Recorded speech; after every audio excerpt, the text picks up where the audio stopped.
Assalamualaikum warahmatullahi wabarakatuh. Perkenalkan, nama saya Rizky Amalia Humairah dengan NIM akhir 18 dari kelas D1 PGMI. Pada kesempatan kali ini saya akan mempresentasikan materi IPAS kelas 6 SDMI yang berjudul Cerita Tentang Indonesia Kita. Materi ini membahas perjalanan bangsa Indonesia mulai dari kedatangan bangsa asing, masa penjajahan, perjuangan para pahlawan, hingga kemerdekaan yang kita nikmati saat ini. Pada submateri pertama, yaitu kedatangan bangsa asing ke Indonesia. Indonesia sejak dahulu terkenal sebagai negara yang kaya akan sumber daya alam, terutama rempah-rempah seperti cengkeh, pala, dan lada. Rempah-rempah ini sangat dibutuhkan oleh bangsa Eropa untuk obat-obatan, bumbu masakan, dan pengawet makanan. Karena kekayaan tersebut, banyak bangsa asing datang ke Indonesia. Bangsa Portugis merupakan bangsa Eropa pertama yang datang ke Indonesia pada tahun 1511.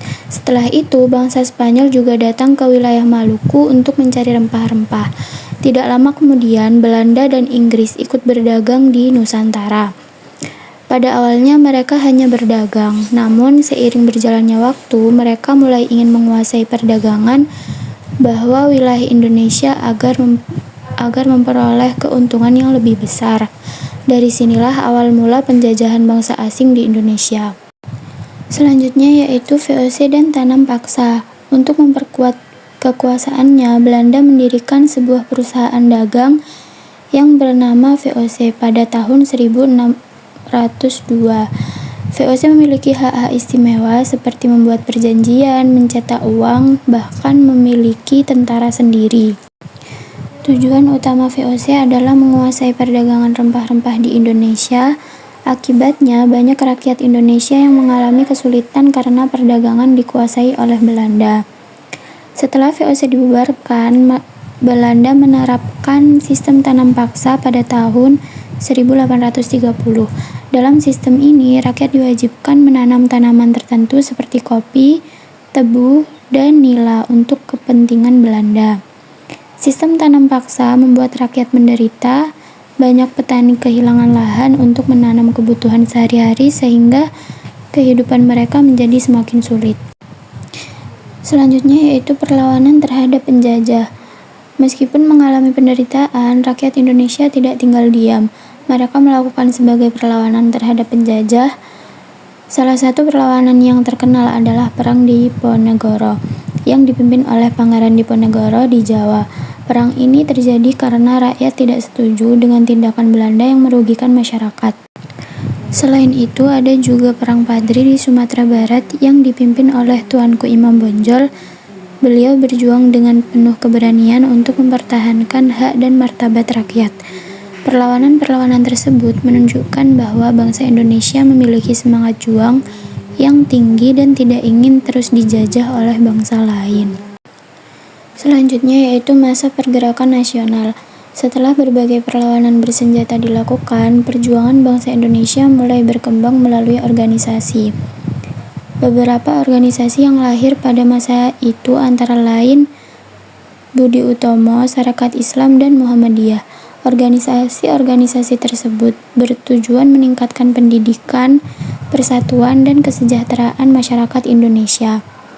Semangat persatuan semakin kuat hingga lahirlah Sumpah Pemuda pada tanggal 28 Oktober 1928. Isi Sumpah Pemuda adalah yang pertama yaitu bertumpah darah satu, tanah air Indonesia, yang kedua berbangsa satu, bangsa Indonesia, yang ketiga menjunjung bahasa persatuan, bahasa Indonesia.